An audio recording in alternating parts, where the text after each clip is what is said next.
வணக்கம். முத்துக்குமார். நம்ம தமிழ் ஷாட் சேனலை சப்ஸ்கிரைப் பண்ணுற அனைவருக்கும் என்னுடைய மனமார்ந்த நன்றி. எல்லோரும் டிஸ்க்ளைமர் புரிஞ்சுக்கங்க. டிஸ்கிரிப்ஷனில் கொடுத்துருக்கேன். நம்ம சேனலில் கொடுக்குற எல்லா தகவல்களும் ஒன்லி ஃபார் எஜுகேஷனல் பர்பஸ் மட்டும்தான். ஸோ எதுவுமே ரெக்கமெண்டேஷன்ஸோ டிப்ஸோ அட்வைஸோ கண்டிப்பாக கிடையாது.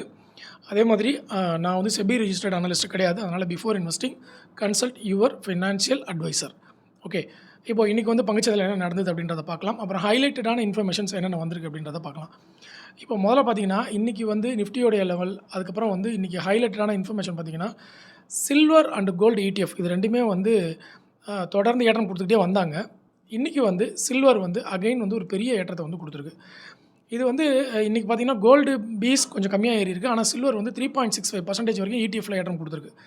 இது சில்வருக்கான டிமாண்ட் இன்னும் அதிகமாகிக்கிட்டே வருதுன்றது நல்லாவே தெரிய வருது. இந்த வாரன் பஃபட் சொல்வார், கோல்டோட சில்வருக்கு அதிகமான முக்கியத்துவம் கொடுக்கணும். ஏன்னா கோல்டுனால எந்த பயனும் கிடையாது.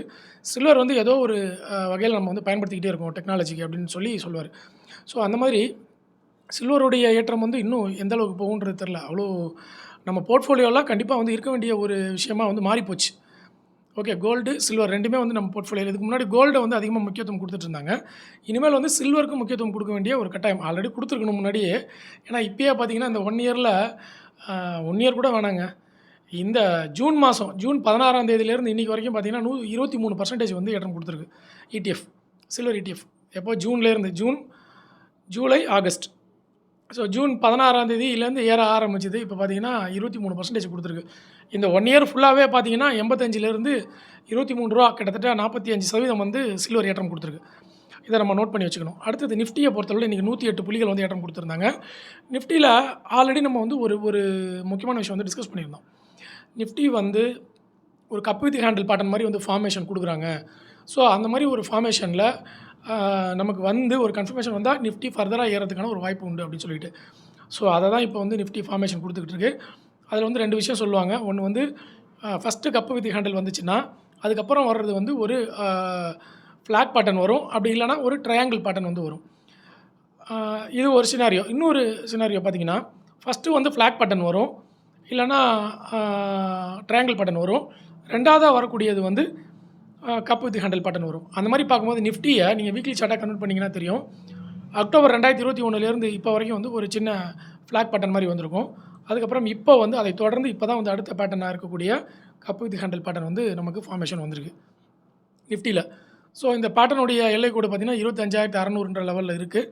அதை பிரேக் பண்ண பட்சத்தில் நம்ம எக்ஸ்பெக்டேஷன் கொஞ்சம் பாசிட்டிவாக மாறிடும். ஏன்னா அது பர்ஃபெக்டான ஒரு கப் வித் ஹேண்டில் பேட்டர்னுடைய பிரேக் அவுட்டாக மாறிடும். அதனால் ஸோ அது இல்லாமல் JBM ஆட்டோ இன்றைக்கி ஏற்றம் கொடுத்துருந்தாங்க. இந்துஸ்தான் காப்பர் டாப் கெய்னர் லிஸ்ட்டில் GMDC, அதே மாதிரி முக்கியமாக டிஃபென்ஸ் செக்டார் எல்லாமே இன்றைக்கி ஏற்றம் கொடுத்துருந்தாங்க.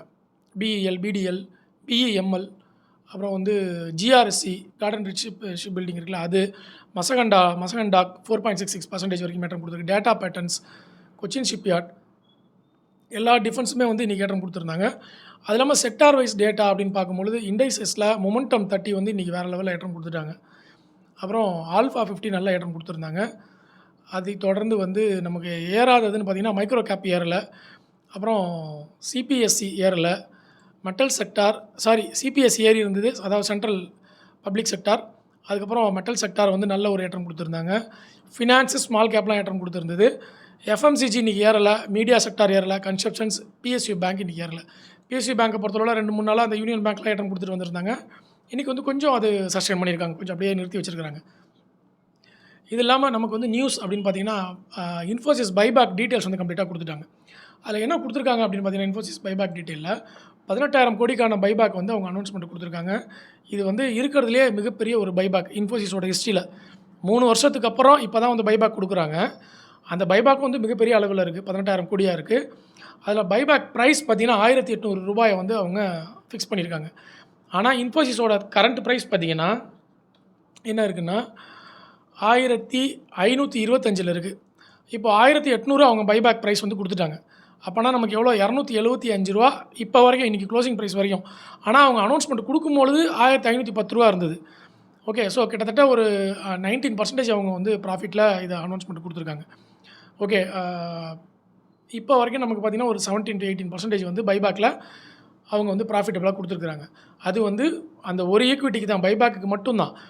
சப்போஸ் அவங்க எவ்வளோ ரேஷியோ இப்போ வரைக்கும் நமக்கு தெரிஞ்சிருக்கு அப்படின்னா 100 ஷேர் வச்சுருக்கிறவங்களுக்கு 5 ஷேர் பைபேக் கொடுக்குற மாதிரி தான் அவங்களுடைய ரேஷியோ வந்து இருக்குது. அதாவது அவங்களுடைய அமௌண்ட் 18,000 கோடிக்கு வந்து ஒரே நிமிஷம். எஸ் 18,000 கோடி. 18,000 கோடிக்கு வந்து அவங்க வாங்குறதுடைய டேட்டா பார்த்தீங்கன்னா, இந்த ரீட்டைல் இன்வெஸ்டர்ஸுடைய ஸ்டாக்கையும் இந்த 18,000 கோடியும் வச்சு நம்ம கால்குலேட் பண்ணி பார்க்கும்பொழுது 100 ஸ்டாக் வச்சுருக்கிறவங்களுக்கு 5 ஸ்டாக் கொடுக்குறதா ரேஷியோவாக வருது. ஆனால் அவங்க எப்படி கொடுத்துருக்காங்கன்னா டெண்டர் பேசிஸில் வந்து கொடுத்துருக்காங்க. ஸோ அப்போது என்ன நடக்கும்னு பார்த்தீங்கன்னா, இப்போ ஒரு சிலர் வந்து ஸ்டாக் வச்சுருப்பாங்க, ஆனால் பைபேக் அப்ளை பண்ண மாட்டாங்க. இப்போது நான் வச்சுருக்கேன், நான் வந்து ஒரு 1000 ஸ்டாக் வச்சுருக்கேன், ஆனால் பைபேக் அப்ளை பண்ணலன்னு வச்சுக்கோங்களேன். அந்த பைபேக் வேறு யாருக்காவது போகும். அந்த 5 ஸ்டாக் வந்து வேறு யாருக்காவது போகும். ஸோ அந்த மாதிரி பார்த்தீங்கன்னா, ஒரு 50% பைபேக் அப்ளை பண்ணாமலே இருக்காங்க அப்படின்னு நீங்கள் முடிவு எடுத்துக்கிட்டாலும், மீதி 50% பேருக்கு வந்து வருது அப்படின்னு நீங்கள் கால்குலேட் பண்ணிங்கன்னா, 100 ஸ்டாக் வச்சுருக்கவங்களுக்கு 10 ஸ்டாக் வந்து வரதுக்கு வாய்ப்பு கிடைக்கும். அப்படி எதுவுமே இல்லை, எல்லாருமே அப்ளை பண்ணுறாங்க அப்படின்னா 100 ஸ்டாக் வச்சுருக்கவங்களுக்கு 5 ஸ்டாக் தான் வந்து கிடைக்கும். ஆனால் எனக்கு தெரிஞ்சு 100% எல்லா ரீட்டெயில்ஸும் வந்து இன்ஃபோசிஸ் பைபேக் அப்ளை பண்ண மாட்டாங்க.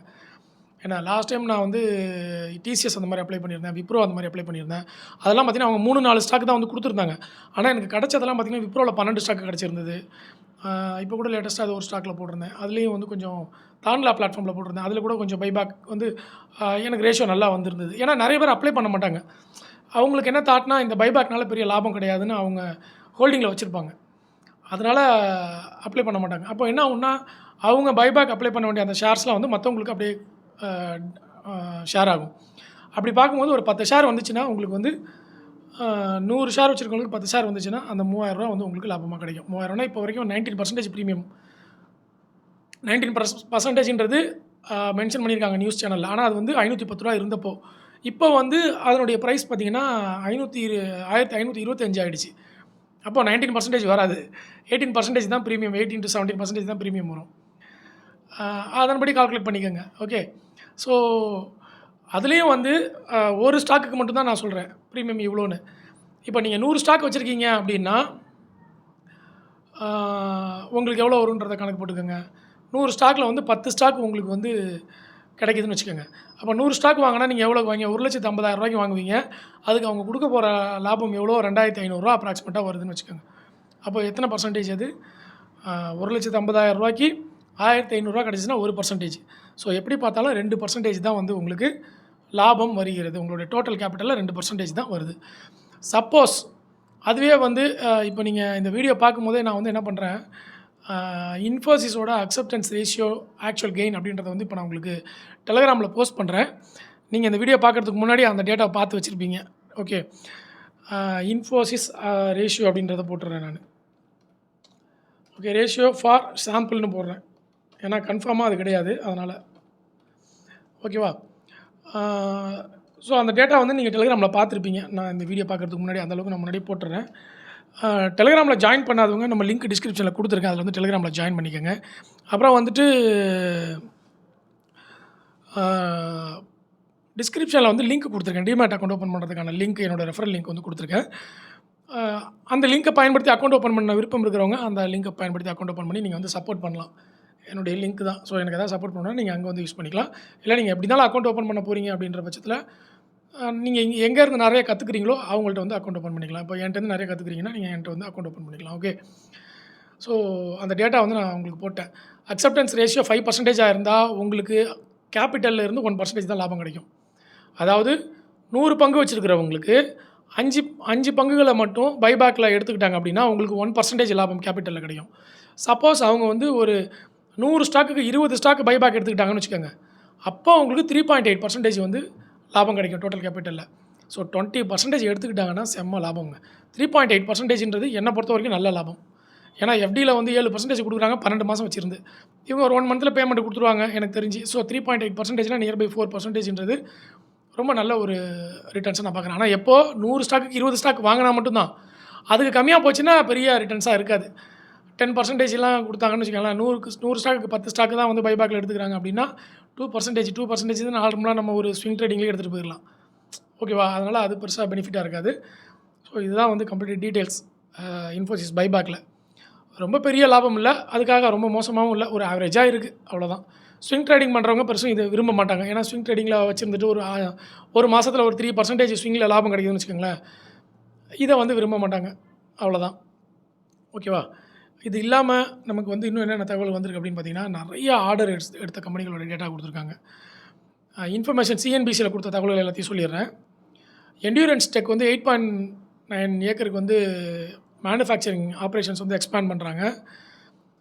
என்டியூரன்ஸ் வந்து கடந்த நாட்களாக நல்ல பர்ஃபார்மன்ஸ் பண்ணிட்டு வருது. ஸோ அதை நம்ம நோட் பண்ணி வச்சுக்கணும்.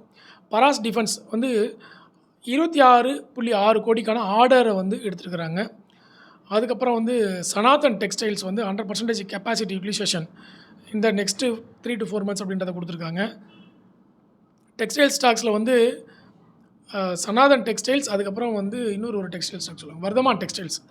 இது ரெண்டும் தான் வந்து எஃப்ஐஐ ஹோல்டிங்கில் இருக்கக்கூடிய ஒரு டெக்ஸ்டைல்ஸாக இருக்குது. கொஞ்சம் நம்ம கவனத்தில் எடுத்துக்கணும். ஓகேவா? இது டிப்ஸ் அண்ட் ரெக்கமெண்டேஷன்ஸ் கிடையாது, இது டேட்டா.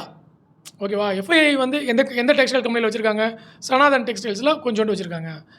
எஃப்ஐஐ வந்து வேறு எந்த கம்பெனியில் வச்சுருக்காங்கன்னா வர்தமான் டெக்ஸ்டைல்ஸில் வச்சுருக்காங்க. அவ்வளோதான். இது ஒரு டேட்டா. இதை உடனே டிப்ஸாக கன்வெர்ட் பண்ணிடாதீங்க. ஓகேவா? ஏன்னா கேர்ஃபுல்லாக இருங்க. செபி அண்ட் என்எஸ்சி பிஎஸ்சியில் வந்து உங்களுக்கு இந்த மாதிரி ரெக்கமெண்டேஷன்ஸோ டிப்ஸோ யார் கொடுத்தாலும் வாங்காதீங்கன்றதை வந்து அவங்க பல தடவை சொல்லிக்கிட்டே வராங்க. எல்லாருக்கும் மெயில் வந்திருக்கும். அதனால் கேர்ஃபுல்லாக இருங்க. ஸோ அடுத்தது வந்து பிஹெச்எல் 23 கோடிக்கான ஆர்டர் எடுத்துருக்குறாங்க.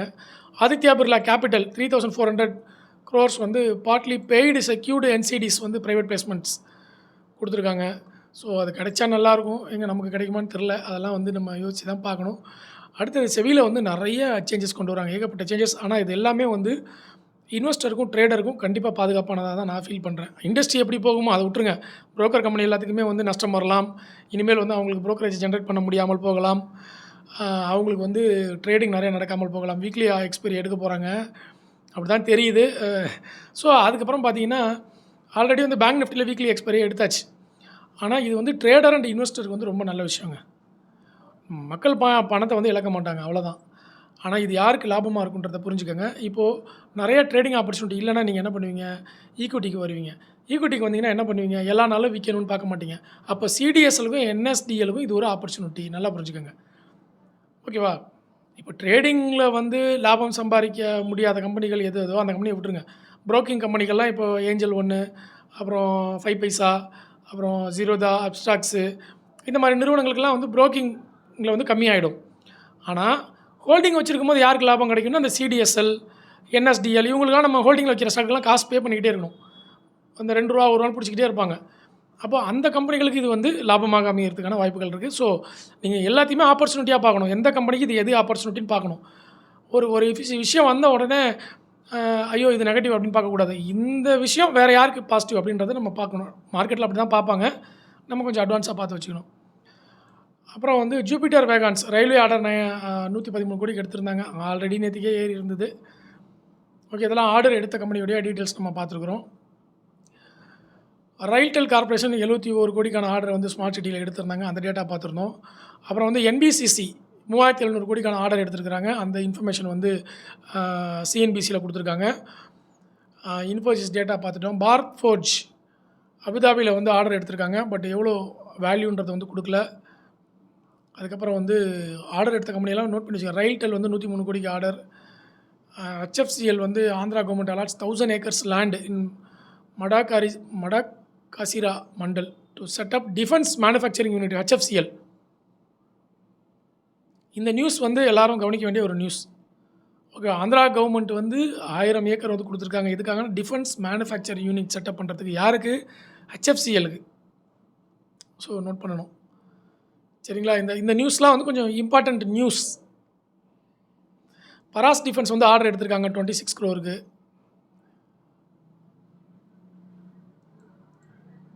ஸோ சில்வர் வந்து அடித்து மேலே போயிட்டாங்க. ஓகே, ஸோ வெயிட் பண்ணி பார்ப்போம். கொஞ்சம் கொஞ்சமாக வந்து எல்லாம் நமக்கு இன்வெஸ்டர்ஸ்க்கு வந்து பாசிட்டிவாக தாங்க எல்லாமே வந்து அமைஞ்சிக்கிட்டு வருது. ஓகே, இது இல்லாமல் நிறைய தகவல்கள் வந்திருக்கு. எல்லாத்தையுமே வந்து நான் அடுத்தடுத்த வீடியோவில் உங்களுக்கு பதிவு பண்ணுறேன். இந்த வீடியோவில் பயனுள்ள தகவல் இருந்தால் கண்டிப்பாக லைக், கமெண்ட், சப்ஸ்கிரைப் பண்ணுங்கள். உங்களுக்கு இன்றைக்கான ட்ரேடிங் வந்து எப்படி அமைஞ்சுது? லாபமாக அமைஞ்சுதா, நஷ்டமாக அமைஞ்சுதா? இல்லை நீங்கள் வந்து ஸ்விங் ட்ரேடிங்கில் என்ன மாதிரியான ஒரு ஃபோக்கஸ் பண்ணியிருக்கீங்க? இந்த மாதம் எவ்வளோ லாபம் கிடச்சிது? எந்த மாதிரி பங்குகளில் கிடச்சிது? அதுக்கு என்ன ஸ்ட்ராட்டஜி பயன்படுத்துறீங்க? இந்த மாதிரி எல்லா விஷயத்தையும் வந்து நீங்கள் கமெண்ட்டில் ஷேர் பண்ணலாம். இந்த வாரம் நீங்கள் என்ன பண்ணீங்களோ அதை ஷேர் பண்ணுங்கள். அது வந்து புதுசாக வரவங்களுக்கு பயனுள்ளதாக இருக்கும். இப்போ நீங்கள் வந்து யூடியூப்பில் வீடியோ போட மாட்டீங்க. ஓகே. எல்லாரும் சேனல் ஓப்பன் பண்ணி வீடியோ போட முடியாது. இப்போ நம்ம சேனல்ல வந்து ஒரு ஒரு கமெண்ட் செக்ஷன் இருக்குன்னா, அதில வந்து எஜுகேஷன் ஓரியன்டடா நீங்க கமெண்ட்ட பதிவு பண்ணலாம். உங்க எக்ஸ்பீரியன்ஸ ஷேர் பண்ணலாம். பட் நீங்க டிப்ஸ் போட்டீங்கன்னா, அது ஆட்டோமேட்டிக்கா யூடியூப் உங்கள பிளாக் பண்ணிடுவாங்க. நானும் பிளாக் பண்ணிடுவேன். அதனால டிப்ஸ் அண்ட் ரெக்கமெண்டேஷன்ஸ் வந்து கமெண்ட்லயும் பதிவு பண்ணாதீங்க. பட் உங்க எக்ஸ்பீரியன்ஸ ஷேர் பண்ணலாம். நான் வந்து பைபேக் பேஸ் பண்ணி இன்ஃபோசிஸ் வாங்கியிருக்கேன். இல்ல நான் வந்து லாஸ்ட் வீக் ரிசல்ட்ட பேஸ் பண்ணி அந்த ஸ்டாக் வாங்குனேன். எனக்கு நல்ல ரிசல்ட் குடுத்துச்சு. ஸ்விங்ல வந்து இந்த ஸ்டாக் வாங்குனேன். எனக்கு நல்ல ப்ராஃபிட் கிடைச்சுச்சு. நான் வந்து நஷ்டத்தில இருக்கேன். ஆனாலும் நான் ஹோப்ஃபுல்லா இருக்கேன். ஏன்னா இந்த கம்பெனில இவ்வளோ ஆர்டர் இருக்கு. அந்த மாரி ஒரு ஒரு இன்ஃபர்மேஷன் பேசிஸா நீங்க வந்து கமெண்ட்ட பதிவு பண்ணுங்க. நீங்க வீடியோ போட மாட்டீங்க. இதெல்லாம் வந்து நம்ம ஒரு கம்யூனிட்டி மாதிரி. இப்போ இந்த வீடியோ 1000 பேர் பார்க்குறீங்கன்னா, நம்மலாம் கம்யூனிட்டி மாதிரி. நீங்க எனக்கு தகவல்கள் குடுக்கலாம். நீங்க குடுக்குற தகவல சப்ஸ்கிரைபர்ஸ் பார்க்குறாங்களோ இல்லையோ நான் பார்ப்பேன். ஓகே. நெறைய புதுசா வரவங்க வந்து கமெண்ட்ஸ் தான் படிச்சு பார்ப்பாங்க. ஓகே. கமெண்ட்ஸ்ல என்ன இருக்கு அப்டின்ட்டு. ஸோ அந்த கமெண்ட்ஸ்ல வந்து நல்ல ஒரு எஜுகேஷனான ஒரு 2 லைன்ல வந்து நீங்க போட்டுட்டு போங்க. அப்போ நீங்களும் வந்து ஒரு எஜுகேட்டர் ஆவீங்க. நீங்களும் நெறைய பேருக்கு சொல்லி உங்களுடைய தகவல் வந்து மத்தவங்களுக்கு பயனுள்ளதாக வந்து அமையும். ஓகே. ஸோ நன்றி, வணக்கம். அடுத்த வீடியோல பார்க்கலாம்.